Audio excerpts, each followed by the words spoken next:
Previously on this channel, I am bad at ending videos. Currently on this channel. Okay, where the hell did I end up this time? Wait, Springfield? Does this mean, oh my god, Ned Flanders? Idly ho, neighborinos! So, exotics, what are they? The simplest way I can put this is that they are just an upgraded version of an item that already exists. But what really makes them stand out is how each one has a unique gimmick. Maybe a weapon shoots multiple bullets at once, or maybe a mobility item turns into more of an offensive one. Either way, the gimmick of an exotic is really important to get right. It's the reason you would want to use one of those. In this video, I would like to go over a few exotics we have in the game and decide if they are good or not.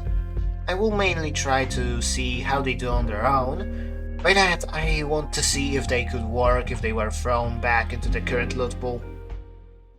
Before we start, let's quickly go over what makes a good exotic. Well, the gimmick of the item should be reasonable.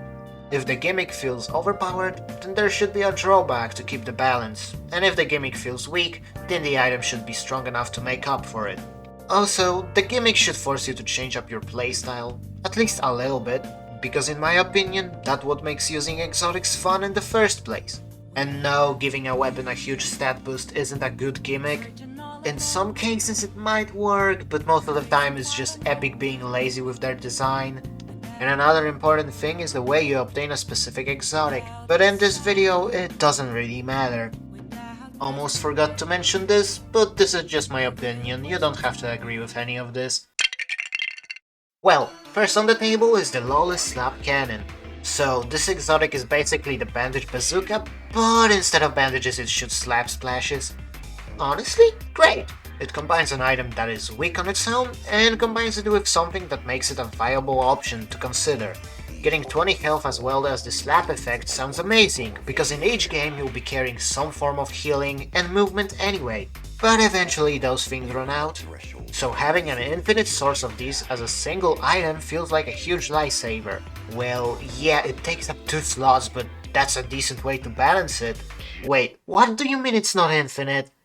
Alright, durability. Epic had a perfect exotic, but they had to ruin it with this one single thing.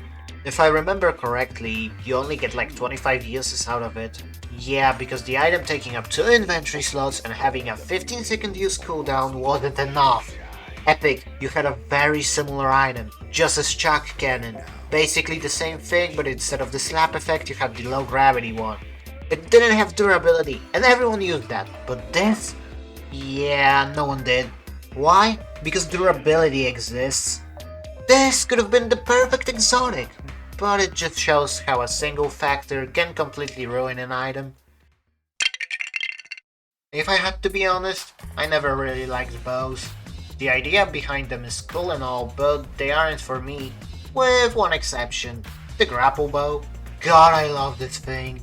It takes one of my least favorite weapon types, combines it with a great mobility item, and makes something amazing. The grapple bow is basically a grappler, but instead of having a set amount of uses, it uses up arrows. Basically, a practically infinite grappler. It comes with the downside of having to charge the bow to the max in order for the ability to work, but let's be honest, this is such a non-issue. This is just a perfect example of what an exotic should be. It takes a base weapon and changes it in a way that makes the gameplay with it different to what you may be used to. Most of the time you would use bows to fight at long range, but the grapple bow, instead of being a long range weapon, is more of a mobility item meant to close the gap between you and your opponent. So the exotic rarity usually makes a weapon better, right? Well, in the case of the boom sniper rifle, it's quite the opposite. Having a sniper rifle that shoots clingers that explode after a few seconds sounds broken on paper, but then you look at the stats of this weapon. Oh boy, it's terrible. What do you mean the bullet itself deals only 10 damage? The rare variant of the heavy sniper rifle, the weapon the boom sniper rifle is based on, deals more than this. This is just pathetic. Now for the gimmick. The explosion itself can be somewhat useful, it deals a decent 75 damage. You can use it to lure your opponents out of their position or deal damage to a group of people, It's a good gimmick, yeah, but it's held down by the horrible stats of the weapon. I feel like the best way to make the boom sniper rifle worth using is just giving it at least the damage stats of the rare heavy sniper, and maybe potentially make it use rockets, since those are usually harder to get compared to other ammo types, and you can't carry a lot of them. It would be a decent alternative. So, I don't like the shockwave launcher. It's an item that allows people to run away from fights with no real consequences, but the exotic version of it is just amazing. The Eradicator Shock and Slow Shockwave Launcher is a perfect exotic. Okay, why is Epic's obsession with long names? Most of the time you would use the Shockwave Launcher on yourself, rarely on enemies. But the exotic version is meant to be used on your opponents. You see, after you hit someone with this item, it sends them flying while giving them like a slow falling effect. This makes them an easy target to shoot down. Basically, this exotic turns a mobility item into more of an offensive one, changing completely how you use the shockwave launcher. I don't know where to start talking about this weapon, but the Eradicator Marksman Wrecker Revolver sucks. Not because it's bad or anything like that, it's just that this gun is extremely overpowered, and it's all because of a ridiculous stat boost. Overall, the base weapon itself is too overpowered, and buffing it even more doesn't help at all. Why did this gun need an increased hip fire rate? The base version of it is already fast enough. The same goes for the headshot multiplier. This thing can almost one-pump somebody. Honestly, I don't really want to talk about this one. I don't really have an idea on how to balance this one out. I guess it would require the base weapon itself to get fully reworked.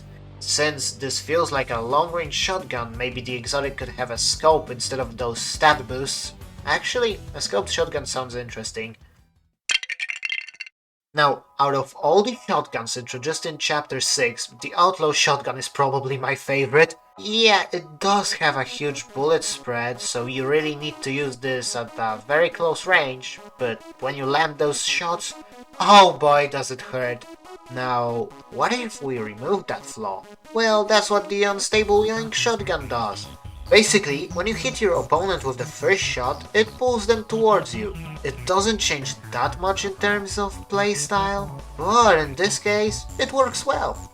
It turns this very close range weapon to a medium range one. You can deal low damage at medium range to pull someone towards you, then you can hit them with a powerful shot at close range. This exotic is just great! It doesn't really change the playstyle that much, but it does just enough for it to feel worth a while.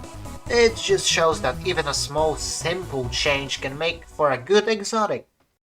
And that concludes everything that I wanted to talk about. Yeah, there's still a lot of exotics I could talk about, but I don't feel like there's a need for that. There's still some pretty bad ones, and some good ones, and mediocre ones, but overall, I think I got my point across. A good exotic is one that rewards playing in a specific way. I did mainly talk about weapons, since they are more interesting than items. Most of the items are heals anyway, so any healing is good. Anyway, that's all. I better end this video before the Simpsons season ends. Bye bye.